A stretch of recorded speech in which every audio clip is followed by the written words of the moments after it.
सोचिए, एक महान हीरो जिसने अपनी सारी जिंदगी खतरनाक जंगें लड़ी हैं, उसका हैप्पी एंडिंग हो चुका है। पर क्या सच में सब ठीक है? इस जबरदस्त विश्लेषण में हम उतरेंगे एक लेजेंडरी वॉरियर के अल्टीमेट मिड लाइफ क्राइसिस की गहराइयों में। एक ऐसी स्थिति जहां सब कुछ परफेक्ट लगने के बावजूद अंदर ही अंदर सब कुछ खोखला और बिखरा हुआ लगता है। चलिए देखते हैं। तो सवाल ये है कि हैप्पी एंडिंग के बाद एक महान योद्धा का आखिर होता क्या है? ये एक छोटा सा सवाल इस 19th सेंचुरी क्लासिक को एक डार्क साइकोलॉजिकल थ्रिलर में बदल देता है। सोच कर देखिए, एक लिविंग लेजेंड अचानक अपनी आम, बोरिंग और रोजमर्रा की जिंदगी में बुरी तरह फंस कर रह गया है। एग्जाम्स के लिए ना इस पोएम के इन 3 मेन हिस्सों को अपने दिमाग में छाप लीजिए। ये एक परफेक्ट मेंटल रोड मैप है। पहला हिस्सा है द आइडल किंग, यानी एक खाली बैठा राजा। दूसरा है एब्डिकेटिंग रिस्पॉन्सिबिलिटी, अपनी सारी जिम्मेदारियों से पीछा छुड़ाना। और तीसरा है उसका आखिरी सफर। आगे बढ़ने से पहले एक टेक्निकल डिटेल जो एग्जाम्स के लिए एब्सोल्यूट की है, ड्रामेटिक मोनोलॉग। आखिर ये है क्या? ये बेसिकली एक अकेले किरदार की स्पीच होती है जो उसके दिमाग के सबसे गहरे, सबसे बेचैन हिस्सों को खोलती है, और ये अक्सर अनराइम्ड ब्लैंक वर्स में होती है। इसे समझना ही हमारे स्पीकर की डार्क साइकोलॉजी को अनलॉक करने की चाबी है। पर आखिर ये बेचैनी शुरू कहाँ से होती है? ध्यान से सुनिए। It little profits that an idle king by this still hearth among these barren crags। आवाज में वो ठहराव और घुटन महसूस हुई। इन शब्दों का वजन उस महान शासक की परेशानी को दर्शाता है जो अपने ही घर में पूरी तरह से स्टैग्नेंट, यानी रुका हुआ महसूस कर रहा है। अगर हम 19th सेंचुरी की भाषा को आज की मॉडर्न इंग्लिश से कंपेयर करें, I meet and dole unequal laws, इसका सीधा सा सिंपल मतलब ये है, मैं उन लोगों पर छोटे मोटे नियम लगाने में अपना वक्त बर्बाद कर रहा हूँ जो मुझे समझते ही नहीं। ये बिल्कुल साफ दिखाता है कि एक इंसान अपनी ही एजिड पत्नी और अपनी ही प्रजा से पूरी तरह अलग थलग, एकदम एलियन बन चुका है। अब इस पॉइंट को एग्जाम्स के लिए जरूर अंडरलाइन कर लीजिए। इंजैममेंट का कमाल का इस्तेमाल हुआ है यहाँ। जब कविता की लाइन बीच में ही टूट जाती है तो यह बिल्कुल उस स्पीकर की सफोकेटिंग घुटन और बेचैनी की नकल करती है। वो रुक ही नहीं पा रहा। सैवेज रेस कहने का मतलब है कि उसकी प्रजा बस जानवरों की तरह चीजें जमा करती है, और दे नो नॉट मी, ये उसकी टोटल आइसोलेशन, उसके पूरे अकेलेपन को दिखाता है। और यहाँ आकर पूरी टोन ड्रामेटिकली बदल जाती है। I cannot rest from travel, I will drink life to the lees. कितनी डीप लॉन्गिंग है इन शब्दों में। जिंदगी के हर एक कतरे को आखिरी बूंद तक पी लेने की, हर पल को जीने की एक बेहद शिद्दत भरी, डेस्परेट ख्वाहिश। अक्सर स्टूडेंट्स इस एक पॉइंट को मिस कर देते हैं। टू रस्ट अनबर्निश्ड का मतलब उस तलवार से है जिसे बिना पॉलिश या इस्तेमाल किए जंग लग गया हो। ये एक ब्रिलियंट मेटाफोर है। एक अल्फा मेल योद्धा अब खुद को कबाड़ में पड़ी किसी बेकार चीज की तरह महसूस कर रहा है। उसके लिए रुकने का मतलब है स्क्रैप हीप पर पड़े रहना। इन गहरे प्रतीकों पर गौर करें तो पूरा मीनिंग ही बदल जाएगा। लीज वाइन ग्लास के नीचे बचे हुए आखिरी हिस्से को कहते हैं। पर सबसे हैरान करने वाली बात है, I am become a name. इतनी ग्लोरी, इतनी शोहरत मिली कि अब पहचान सिर्फ एक खोखले शब्द तक सिमट गई है। ग्लोरी ही पिंजरा बन गई है, और अब बीता हुआ हर घंटा मौत, यानी इटर्नल साइलेंस के खिलाफ एक लड़ाई है। This is my son, mine own Telemachus. He works his work, I mine.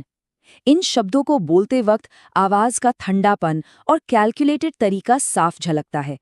ये एक कोल्ड एब्डिकेशन का पल है, जहां बहुत ही सोच समझकर राजपाट और जिम्मेदारियों को छोड़ने का फैसला लिया जा रहा है।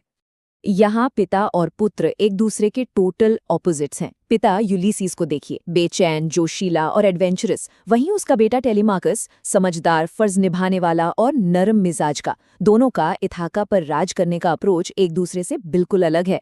एग्जामिनर्स को ये पॉइंट सच में बेहद पसंद आता है। ध्यान से देखिए कि यूलिसीज की आवाज कैसे पब्लिक और प्राइवेट के बीच शिफ्ट होती है। पहले प्रजा को सैवेज रेस कहा था, पर अब लोगों के सामने उन्हें रगड पीपल बताया जा रहा है। ये एक चतुर पीआर स्पिन है। असल बात यह है कि बेटे की तारीफ की आड़ में वो देश और हाउसहोल्ड गॉड्स की सभी जिम्मेदारियों से पूरी तरह भाग रहा है। There lies the port. The vessel puffs her sail. There gloom the dark broad seas. यहाँ आकर कविता की पेसिंग अचानक से तेज हो जाती है।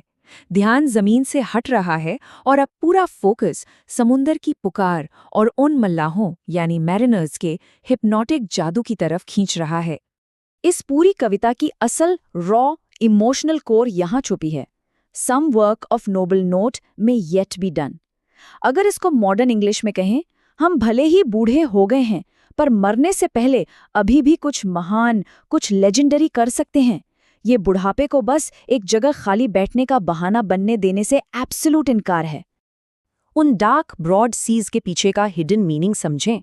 समुंदर सिर्फ आज़ादी नहीं है, ये मौत के आने वाले अंधेरे साये का भी प्रतीक है। ग्लूम शब्द एक मिस्ट्री और अंधेरा लाता है, और इस कविता का अनराइम्ड आयाम्बिक पेंटामीटर लगातार ऐसा लगता है जैसे जहाज को आगे की तरफ धकेल रहा हो। To sail beyond the sunset and the baths of all the western stars until I die. इन शब्दों में एक इतनी पावरफुल सिनेमैटिक इमोशन है, एक ऐसी सुइसाइडल बहादुरी जहां जानी मानी दुनिया के आखिरी किनारे से आगे अनजान में कूद जाने का इरादा है। यहाँ आकर एम्बिशन सच में स्टैगरिंग हो जाती है। It may be we shall touch the happy isles and see the great Achilles. इसका सीधा सा अर्थ है, शायद हम डूब जाएंगे और सीधे आफ्टर लाइफ में महान गिरे हुए योद्धाओं के बीच पहुंच जाएंगे। ये सफर खुद गॉड्स के घर एलिजियम तक तय किया गया है। हैप्पी आइल्स यानी आइलैंड्स ऑफ द ब्लेस्ड, और अकिलिस ट्रॉय का सबसे महान योद्धा। ध्यान दीजिए कि कैसे टेक्स्ट अतीत के महान योद्धाओं की हीरोइक स्पिरिट को आज की रुकी हुई, वाइल्ड और स्टैग्नेंट जिंदगी से भागने का रास्ता बनाता है। इस घुटन का इकलौता इलाज सिर्फ और सिर्फ आगे बढ़ते रहना है। पर क्या आप जानते हैं, इस सब के पीछे एक सच्चाई और भी है। अब आता है वो बायोग्राफिकल बॉम्बशेल जो इस पूरी कविता का नजरिया ही बदल देगा। 1833 में जब 24 साल के टेनिसन ने इसे लिखा, तो ठीक उसके पहले उनके सबसे करीबी दोस्त आर्थर हैलम की एक ट्रैजिक डेथ हो चुकी थी। ये जानकारी मिलते ही इस कविता का हर शब्द अलग रूप ले लेता है। इस गहरे दुख को समझने पर एक बात क्लियर होती है, स्पीकर का जो एग्जिस्टेंशियल क्राइसिस हमें दिख रहा है ना, वो असल में कवि के अपने खुद के बेहद दर्दनाक दुख से जिंदा बचने की एक डेस्परेट कोशिश है। ये अपने अंदर के शैतानों और दुख को बाहर निकालने का एक जरिया था, एक ऐसी जिंदगी का संघर्ष जिसे आखिर तक पूरी हिम्मत के साथ लड़ना ही पड़ता है। और अंत में आती है साहित्य की सबसे पावरफुल, सबसे आइकॉनिक लाइंस में से एक, made weak by time and fate, but strong in will, to strive, to seek, to find, and not to yield. इन शब्दों की ताकत को महसूस करें। ये लाइन इस पूरे विश्लेषण का ठहराव, पूरी सिमेटिक वेट अपने अंदर समेटे हुए है। इस एंडिंग का ब्रिलियंस इसकी डुअलिटी में है। एक तरफ ये एक मोटिवेशनल एंथम है, कभी हार न मानने का एक बेहद प्रेरक प्रो लाइफ मैसेज, पर ठीक उसी वक्त ये एक ट्रैजिक रियलिटी भी है, एक टूटे हुए आदमी की ऐसी कहानी जो अपने बुढ़ापे और आम असलियत को अपनाने से पूरी तरह डेस्परेट इनकार कर रहा है।